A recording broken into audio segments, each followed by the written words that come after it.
এখন আমি তোমাদের দিয়ে দিচ্ছি ফোর্থ সেমিস্টার বাংলা অনার্স বা মেজর ডিএসসিসি 8 পেপারে তোমাদের রয়েছে ছন্দ অলঙ্কার এবং প্রবন্ধ। এই ছন্দ অলঙ্কার এবং প্রবন্ধের সংক্ষিপ্ত প্রশ্ন উত্তর অর্থাৎ previous years question answer solution, পূর্ববর্তী সালের সংক্ষিপ্ত প্রশ্ন উত্তরের সমাধান অর্থাৎ PYQA previous years question answer আমি দিয়ে দিচ্ছি, অবশ্যই সংগ্রহ করবে। এটা তোমাদের কাছে তোমরা জানো কতটা গুরুত্ব, এটা তোমাদের কাছে আমি বলবো বিশল্যকরণীর মতো, তাই অবশ্যই সংগ্রহ করবে, কেউ মিস করবে না। আমি বলবো তোমরা বন্ধুদেরকে এই ভিডিওটা অবশ্যই শেয়ার করে দিও। লাস্ট মিনিট ফাইনাল সাজেশান দিয়েছি, সেটা তো সংগ্রহ করবে এবং এই সংক্ষিপ্ত প্রশ্নোত্তর পূর্ববর্তী সালের সংক্ষিপ্ত প্রশ্নোত্তরের সমাধান কেউ মিস করো না। ভালো স্কোর করার জন্য, ভালো নাম্বার পাওয়ার জন্য সংক্ষিপ্ত প্রশ্নোত্তর 15টা অবশ্যই প্রয়োজন। তোমরা যেমন সংক্ষিপ্ত প্রশ্নোত্তরগুলো করবে, আমি এরও শর্ট কোশ্চেন দিয়েছি, আর নতুন করে আরও দিচ্ছি previous years question answer solution, অবশ্যই সংগ্রহ করো।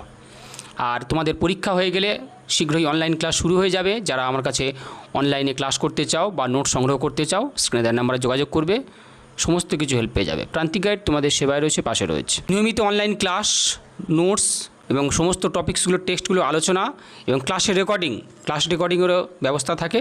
তাই যারা ক্লাস করতে চাও ঘরে বসে অনলাইন ক্লাস অবশ্যই করবে। ক্লাস কিন্তু হয় রাত্রিবেলা। ফিফথ সেমিস্টার কিন্তু খুব ডিফিকাল্ট, লিঙ্গুইস্টিক পেপার রয়েছে, অনেকগুলো টেক্সট রয়েছে, সিলেবাস বড়।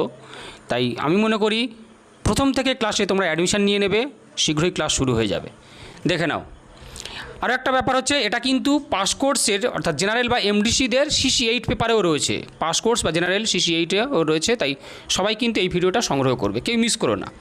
দেখো না, প্রথম প্রশ্ন হচ্ছে দল কয় প্রকার ও কী কী? দল 2 প্রকার, মুক্ত দল, রুদ্ধ দল। কোন ছন্দের লয় দ্রুত হয়? স্বরবৃত্ত। তোমাদের যে সাজেশান দিয়েছি সেই সাজেশানের যে প্রশ্ন উত্তরগুলো খুব ভালো করে প্রস্তুতি নিয়ে নাও, তুলে নাও, দেখবে ওখান থেকেও শর্ট কোশ্চেন পেয়ে যাবে। আর আমি তো এটা দিয়ে দিচ্ছি, এটা সংগ্রহ করো।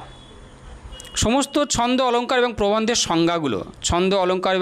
সংজ্ঞাগুলো অবশ্যই খুব ভালো করে মুখস্থ করবে। ভালো স্কোর করার জন্য আমি মনে করি ভালো করে প্রস্তুতিটাও নেওয়া দরকার। 75 থেকে 80% আমি টার্গেট দিই, সেই টার্গেটটা ফিল আপ করা সম্ভব। তার জন্য আমি যে সাজেশানগুলো দিয়েছি সেই সাজেশান ফলো করবে। যারা ভালো রেজাল্ট করতে চাও তারা সুপারস্টার, অল্প স্টার, কম স্টার সেগুলো মুখস্থ করবে, সমস্ত সাজেশানটাই ফলো করবে, তার বাইরে অন্য কিছু করতে হবে না। তোমরা তো জানো অবশ্যই সাজেশানের বাইরে কিছু হয় না, আমি যেগুলো দিই। আর যারা পাস করতে চাও, যাদের পাস করলে হবে, যদিও সবার টার্গেট থাকে ভালো রেজাল্ট করার, কিন্তু যারা পাস করলেও হবে, 20-22 পেলে পাস। যারা পাস করতে চাও তারা শুধুমাত্র স্টার মার্কস কটাই মুখস্থ করে যাও। এটা কেউ মিস করো না, আবারও বলছি, মিস করলে কিন্তু আমি মনে করি খুব ভুল করবে। আবারও বলছি, ছন্দ অলঙ্কার কিন্তু খুব ভালো করে প্র্যাকটিস করো। এই পেপারটায় আমি যে লাস্ট মিনিট ফাইনাল সাজেশান দিয়েছি সেটা তো সংগ্রহ করবে এবং এটাও সংগ্রহ করবে। এই পেপারটা কিন্তু 90% অ্যাভাব মার্কস পাওয়া সম্ভব। তাই 90% মার্কস যদি পেতে চাও, আমি মনে করি অবশ্যই তো 15 নাম্বার নিতেই হবে, 1 নাম্বারের অ্যান্সারগুলো থেকে এবং 5-এর এবং বড় নোটসগুলো 15 নাম্বারের ছন্দ অলঙ্কারগুলো খুব ভালো করে লিখবে এবং নির্ণয়গুলো খুব ভালো করে তোমরা লিখে আসবে।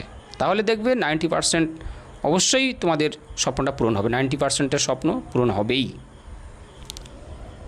লুপ্তপ্রমা অলঙ্কারের একটা উদাহরণ, চুল তার কবেকার, অন্ধকার বিদিশার নিশা, এরকম দেখো উদাহরণ পড়ছে কিন্তু ভালো করে। কোন অলঙ্কারে উপমেয়কে অস্বীকার করে উপমানকে প্রতিষ্ঠিত করা হয়? অপোন্নতি। ভারত খ্যাত আপনার গুণে, এটা যমক অলঙ্কার, আদ্য যমক। কবির কবিতাগুলো থেকে কিন্তু তোমাদের উদাহরণ দিতে হবে, কেউ নিজে থেকে বানিয়ে দেবে না। দেখো আমরা কিন্তু, আমি শুধুমাত্র তোমাদের বলছি না, আমরা কিন্তু কবি নই বা অত বড় পণ্ডিত এখনও হয়ে উঠতে পারিনি। আমরা বাংলা ভাষার শিক্ষার্থী, বাংলা সাবজেক্টের শিক্ষার্থী, আমরা শিখছি। তাই আমরা অত পণ্ডিত হয়ে যাইনি যে আমাদের তৈরি করা কবিতা নিয়ে আমরা ছন্দ এবং অলঙ্কারের উদাহরণ হিসাবে সাবমিট করে আসবো আর সেটাতে আমরা মার্কস পেয়ে যাব। এই ভাবনাটা কিন্তু সম্পূর্ণ ভুল। তাই কেউ নিজের উদাহরণ তৈরি করে ছন্দ এবং অলঙ্কারের কিন্তু বসাতে যাবে না, তাহলে কিন্তু 0 পেয়ে যাবে, পুরোপুরি 0। এটা কিন্তু সাবধান করে দিলাম। কবিরা যে উদাহরণগুলো দিয়েছেন, যে উদাহরণ হয়, যে উদাহরণগুলো হবে, সেইগুলো দেবে তোমরা। কবির লেখা যে কবিতা, সেই কবিতার উদাহরণগুলো কিন্তু দিতে হবে। লয় কয় প্রকার? 3 প্রকার। দ্রুত লয়, ধীর লয়, মধ্যম বা বিলম্বিত লয়। মধুসূদন শব্দের দল বিশ্লেষণ করো। দল বিশ্লেষণ অবশ্যই মুখস্থ করবে। কটা রুদ্ধ দল, কটা মুক্ত দল, অবশ্যই। উপমার প্রকারভেদ দেখো, পূর্ণোপমা, লুপ্তোপমা, মালোপমা, স্মরণোপমা, বস্তু প্রতিবস্তু ভাবের উপমা, বিম্ব প্রতিবিম্ব ভাবের উপমা। কোথায় হা হন্ত চির বসন্ত, আমি যে বসন্তে মরি, যমক অলঙ্কার। দেখো আমি বলেছিলাম যেন থাকলে কিন্তু উৎপ্রেক্ষা অলঙ্কার হয়ে যাবে।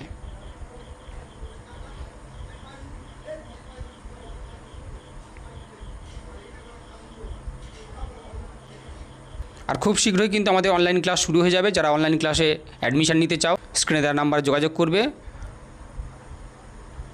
সমস্ত কিছু হেল্প পেয়ে যাবে। নোটস, সাজেশান,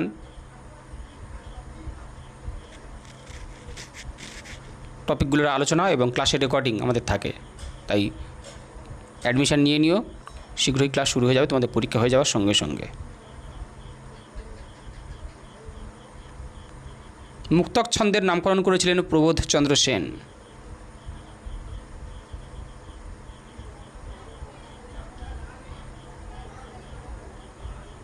মিশ্রবৃত্ত বা অক্ষরবৃত্ত ছন্দের মূল পর্ব সাধারণত কয় মাত্রার হয়? মূল পর্ব হয় 8 অথবা 10। এটার উত্তর দেওয়া নেই, লিখে নাও। 83 সংখ্যক কোশ্চেনের অ্যান্সারটা। মিশ্রবৃত্ত বা অক্ষরবৃত্ত ছন্দের মূল পর্ব সাধারণত হয় 8 অথবা 10 মাত্রার। ব্যাজস্তুতি অলঙ্কারে ব্যাজ কথার অর্থ কি? ছলনা বা কপটতা। শেখানুপ্রাসের উদাহরণ, এটা খুব পরে, দেখো এটা 2-3 বার এসেছে। এখনই অন্ধ বন্ধ করো না পাখা, এটা সুরদাসের প্রার্থনা কবিতা, রবীন্দ্রনাথ ঠাকুরের। 100টার বেশি সংক্ষিপ্ত প্রশ্নোত্তর আছে, তাই এটা কেউ মিস করো না।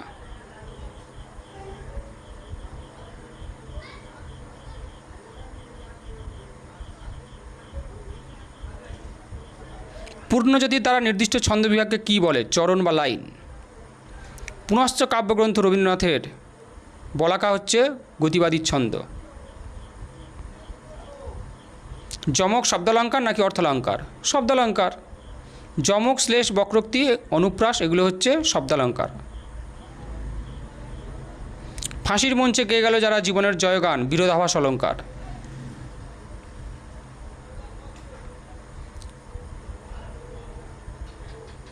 তুলনাবাচক শব্দ মতো, সম।